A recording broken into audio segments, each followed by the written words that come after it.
Assalamualaikum warahmatullahi wabarakatuh. Halo teman-teman, selamat datang di Mini Podcast. Podcast kali ini kita akan membahas mengenai bagaimana penerapan literasi di sekolah. Baik, saat ini kita telah bergabung dengan narasumbernya. Selamat pagi Bu Cita. Selamat pagi juga Bu Restu. Oke, langsung saja ya kita masuk ke sesi sharing-sharing.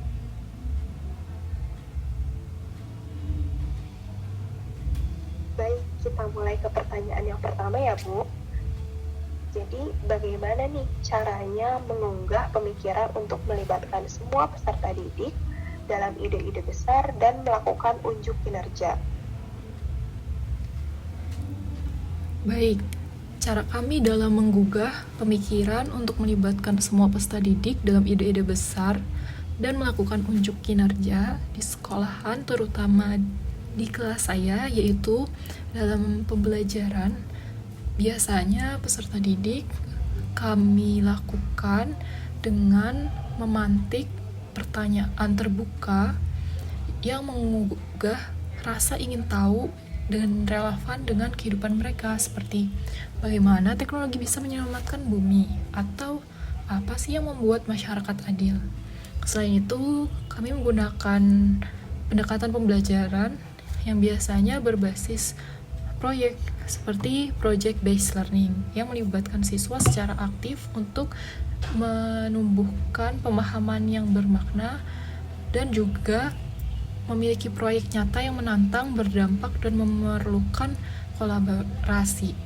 Hal ini akan melatih siswa dalam menumbuhkan ide-ide besar sejak dalam pikirannya dan dapat mempraktekannya melalui unjuk kinerja seperti membuat beberapa kerajinan untuk ditampilkan pada P5 biasanya di akhir penyelenggaraan semester. Selanjutnya, kira-kira situasi apa saja yang dapat melibatkan peserta didik untuk membuat ide-ide besar, menarik, konkret, dan sangat penting? Baik, untuk pertanyaan yang kedua, bagaimana cara kami untuk melibatkan peserta didik agar membuat ide-ide yang besar, segera menarik, konkret, dan sangat penting, yaitu biasanya kami akan mengaitkan pembelajaran kami dengan isu lingkungan sekitar, budaya lokal, atau masalah yang sedang hangat dibicarakan, sehingga peserta didik dapat mendapatkan pemahaman yang konkret yang terjadi di sekitar mereka, sehingga mereka dapat mendapatkan pembelajaran yang kontekstual dengan kenyataan yang mereka hadapi, sehingga dapat mendapatkan pemahaman yang lebih dan mampu diterima oleh tahapan kognitif mereka.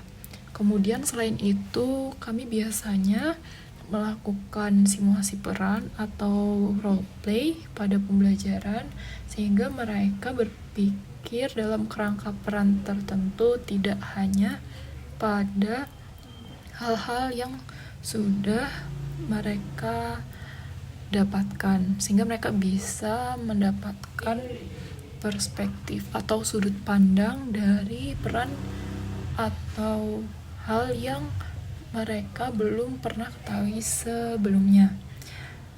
Kemudian kami biasanya melakukan kolaborasi lintas mata pelajaran atau integrasi, tidak hanya pada dalam satu pelajaran, tapi juga lebih dari satu pelajaran.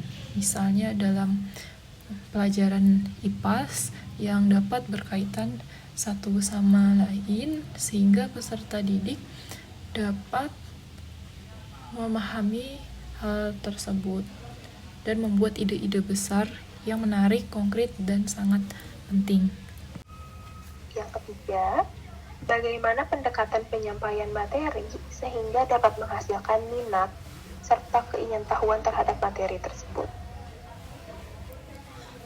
Baik, untuk pertanyaan yang ketiga, bagaimana pendekatan penyampaian materi sehingga menghasilkan minat dan keingintahuan terhadap materi kepada peserta didik, yaitu yang biasa kami lakukan yaitu membuat cerita atau narasi, yaitu storytelling. Biasanya kami di bulan November akan melaksanakan semisal yaitu acara yaitu festival literasi, dan melakukan pembiasaan mengenai literasi di setiap hari Rabu dan Kamis, yaitu literasi tentang budaya lokal yaitu Kamis Nyunda, dan juga literasi tentang bahasa asing yaitu pembiasaan bahasa Inggris, yaitu semangat berbahasa Inggris, atau nama program yang kami lakukan adalah Sebaris. Kemudian selain itu kami menggunakan media interaktif dan teknologi di mana setiap kelas terdapat LCD dan proyektor sehingga peserta didik dapat terbiasa dengan teknologi saat ini. Selanjutnya, kira-kira peluang macam apa yang bisa menopang minat pelajar, terutama ketika keadaan pembelajaran terasa sulit? Baik, terkait dengan minat pelajar ini sungguh marak ya terjadi di masa-masa saat ini. Untuk tindakan yang kami lakukan, biasanya kami melakukan ruang refleksi dan istirahat sejenak, seperti menyediakan waktu jeda dengan aktivitas ringan namun tetap terarah.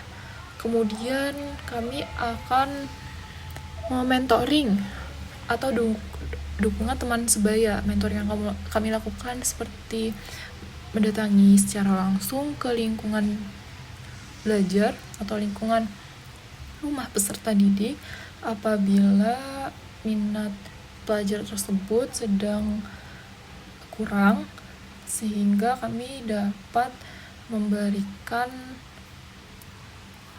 motivasi yang lebih. Kemudian kami akan melakukan beberapa kegiatan kreatif di dalam kelas seperti membuat poster atau karya seni yang terhubung dengan materi. Oke, untuk pertanyaan yang terakhir, apa saja hambatan yang menimbulkan kecilnya pengambilan resiko, rendahnya imajinasi, dan kurangnya berani untuk mempertanyakan dan ketidakmampuan memutuskan?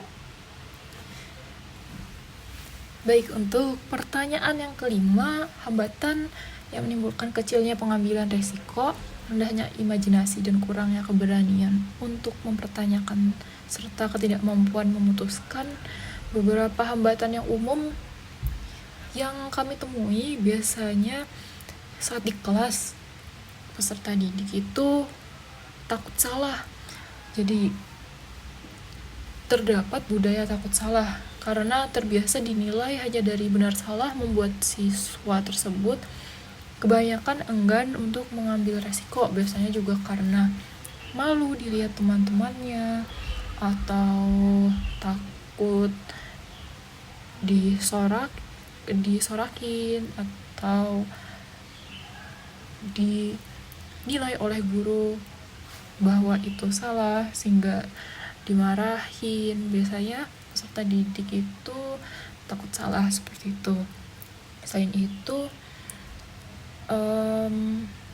peserta didik itu kurang role model atau inspirasi karena tidak ada figur yang menunjukkan bahwa berpikir kritis dan berani bertanya itu berharga. Seperti itu.